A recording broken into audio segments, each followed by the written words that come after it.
Welcome back, brothers and sisters. I am Braden. The guy opposite of me is Tim, and this is The Second Legacy, and thank you so much for stopping by. Today, we've got to cover some big, bold, breaking initiatives coming out of Indianapolis. We've got everything. We've got AR bans. We have concealed carry bans. We have raising age limits. We have fun for the whole family, and everything is brought to you today. So make sure you hit that like button, subscribe to the channel, and turn that notification bell on. And of course, everything will be linked in the description box below for your reference if you just don't believe the level of crazy we're about to show you. Now, we're going to go into the sponsor real quick, LAS Concealment, and then we're going to bring this to you and have fun as we go through this Tuesday. And the content today is brought to you by LAS Concealment. And if you're in the market for a holster for your favorite freedom tool, LAS Concealment is worth a look. They have everything that you could imagine, all molded from Kydex to your said freedom tool. Everything is fit directly to that model for a superior comfort and safety. They have inside and outside the waistband options, multiple designs, all sorts of different colors, and they are tested by the world's most elite special forces. Make sure you check it out. There's a link in the description box below, and thank you so much to LAS Concealment for making this content possible. All right, so thank you again to LAS Concealment. Tim, this is in your neck of woods. I kind of blame you. What do you think? How are we feeling? How are we feeling today about this? You know, I usually pride myself on the fact that we live in a very pro-2A state, right? Yeah. And, you know, we just recently got concealed carry. I'm sorry, not concealed carry, constitutional carry. Yeah. I mean, years ago, we got our switchblades back. I mean, we used to not be able to own short-barreled shotguns. They were banned, but now we've gotten those. I mean, Indiana has just been a great 2A state. But as we often know, the major cities tend to lean more to the left. And when they do that, they lean into gun control, and Indianapolis is no different. Well, and that is what we're going to dive into. And I'm so excited to walk you guys through this. This is going to be a great time. So without much more ado, let's dive into this. Mr. Producer, number one, please. Indianapolis City Council votes in favor of banning assault rifles and removing concealed carry. Mayor Joe Hogsett introduced the gun control measure known as Proposal 156 as part of his public safety plan. Tim, 156, it's here. Do you feel safer? Oh, yeah. Thankfully, Indianapolis is 2 hours away, but, you know, this isn't surprising. Indianapolis has done some crazy stuff over the years. Violated the state constitution many times. You know, they've been drugged to the courts. They're just a hot mess down there. But it's no different than Chicago, New York, Los Angeles, or any of the other, you know, major cities, Atlanta, you know, where you have complete degenerates running the show. And they want to blame everybody else for the problems in the city that they've created. And so they want to do stupid stuff like this. But they're going to run into a problem. It's called preemption law. A little one. A little one. A little one. Yeah, let's keep going through the story because it gets better. Oh, let's get it. Oh, it does. Absolutely. Number two, Mr. Producer. The Indianapolis City Council passed a proposed gun control measure by a vote of 18-5 Monday evening. Introduced by Mayor Joe Hogsett as part of his public safety plan, Proposal 156 was initially approved 9-4 by the city's Public Safety and Criminal Justice Committee. The ordinance increases the age required to purchase a gun in the city to 21 years old, bans assault rifles within city limits, and mandates a license to carry. That is so bold. The boldness. That's so fresh. So anyway, this is not uncommon for Indianapolis. You know, Indianapolis has done crazy stuff in the past, but this is why we have the preemption law here in Indiana, and it's supposed to stop, you know, local jurisdictions from doing things just like this. Now, not every state has a preemption law, and it can become a major problem for the citizens. Imagine living in a state where every city, every county has ordinances and stuff like that prohibit, say, carrying a firearm, even if you have a state-issued concealed carry permit. That does exist in the United States. And so it makes it really difficult to travel across your own state and stay abreast of whatever city ordinances, which are constantly changing, and basically setting yourself up for failure in these jurisdictions, just looking to jam you up with crazy laws that will potentially even make you a felon. And so the preemption law is important in Indiana.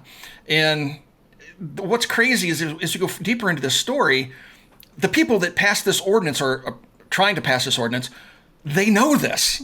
They know it. They know 100%. This. They know that this is going to go nowhere. They know that the courts are going to strike this down, but they have some false hope. Let's talk about some of that. Oh, absolutely. Absolutely. This is that next stuff. So, Mr. Producer, number three, please. Tonight's council votes on Proposal 149 and 156 prove that Indianapolis and its leadership won't back down from taking bold steps to protect residents and neighborhoods, Hogsett said in a statement. I applaud the council's bipartisan support for funding our partnership with U.S. Attorney Zach Myers, holding the worst of the worst offenders to account. There's so much in this quote. Yeah. Oh, man. I mean, the applauding, the boldness, the bravery, they're standing up, holding people to account. Well, I mean, that part, that's offensive, obviously. But everything else, the boldness. Raising the legal age to purchase a firearm, banning self-loading firearms, making you have a concealed carry permit from the state versus allowing you to exercise your constitutional right to carry, which Indiana recognizes. Very, very heroic stuff. And yes, that's holding people to account. You know, how dare you, 21-year-old, who can enlist at 18 and go and carry a weapon and fight and die for the security of your country? How dare you go to a gun store and try to buy a gun until you're 21? You know, it's not good. We got to hold those people to account. Well, I gotta hold back your fire for a second because that was just the first quote. Yeah, there's another quote, Tim. Yeah, I know. Okay, we got to get to the other one. Number 4, Mr. Producer. Quote. I also wish to thank those who have approved our common sense gun safety measures, including a ban on semi-automatic assault weapons, increasing the purchase age to 21, requiring handgun licenses, and removing the concealed carry of firearms, the mayor continued. Tonight, we are sending a clear message of where we stand about the causes of gun violence and the proliferation of illegal weapons on our streets. This guy literally just took all the talking points from Everytown for Gun Safety, Moms Demand Action, Lucy McBath, all the congressional Democrats, put it into one mix mash and pushed print and then started talking. Yeah. I mean, it doesn't even make sense. I mean, at all. Well, we're going to get against those illegal proliferation of weapons. You didn't mention that at all. All you said was you're changing the laws for legal people. Right. What the hell are you talking about? I know. And every single one of those proposed ordinance changes flies directly in the face of Indiana state law. And so it's going to go nowhere. And as I said earlier, they know this. Absolutely. No, absolutely. Oh, that's at the end. Oh, wait, that's at the end. Yeah. But before we get to that, because this is so good. So I want to set up camp on that preemption thing really quickly. For you guys watching, just some history here. Preemption was pushed by the NRA decades ago. It went to almost every state. In fact, it was so effective that in order for the left to come in and do gun control on municipalities and city localities, all those different areas, they first have to remove the preemption laws. If you want a good case in point on this, Colorado just did it around 2.5 to 3 years ago. And since then, every gun control movement that they've come forward has been allowed. That's how important this is. That is like the finger in the dam. So the second that thing gets removed, which the left has a target on, that's when it goes down. However, you cannot, on a state level, have laws that conflict with municipalities, as Tim was just saying. This is in multiple states, not just in Indiana. These people 100% know this. They're doing it anyway because bold, fresh, scary, weapons, ages, all the things, Tim. Let's get to what their false hope is, because this is actually pretty comical. Oh, really? Okay. Let's do this. All right, so I'm going to show you reality, guys, and then we're going to show you their quotes, because Tim needs it, and we are here for Tim today. The plan, however, is not immediately enforceable, as state law prohibits local governments from enforcing this kind of gun regulation. The city would be allowed to enact the measure if state regulations were lifted or the law is changed by the legislature or the courts, according to the news source. And here's the part Tim wants. Number 6.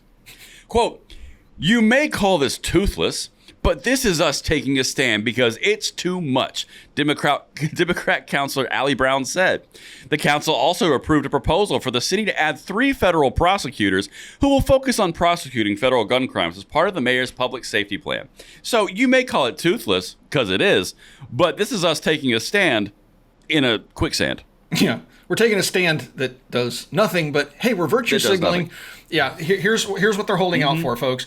We're going to pass this ordinance, and we're going to hope that the courts will side with us. Not going to happen, because we have a perfectly valid state law that they're not going to go against. Or maybe the state legislature will undo the preemption law. We're in Indiana. And despite Indianapolis being a kook, Ben, the rest of the state isn't. So that has really no chance of passing, at least right now. So they're basically tying all this together by saying, we know it's toothless, and you may call it toothless, but we're just trying to tell you, we're just signaling to you that we're fed up with all this freedom, and we're going to take it away. And clearly, the police aren't going to enforce this. And even if they do, they'll instantly be thrown out of court. If they try to enforce, shut down a gun dealer selling a gun to, a rifle to somebody that's 18, which is prevented under federal law and state law, it's not going to go anywhere. It's not going to get enforced. If somebody gets arrested with possession of that firearm in Indianapolis, it's going to go nowhere. If somebody gets picked up in Indianapolis without a concealed carry permit, exercising their constitutional right to carry, it's going to go nowhere. So it is toothless, and it has no hope of passing. Yeah. No. That's exactly correct. But this speaks to something bigger, Tim. Now we're going to zoom out. We're going to go macro. We're going to go crazy. Because this is big, bold initiatives, Tim.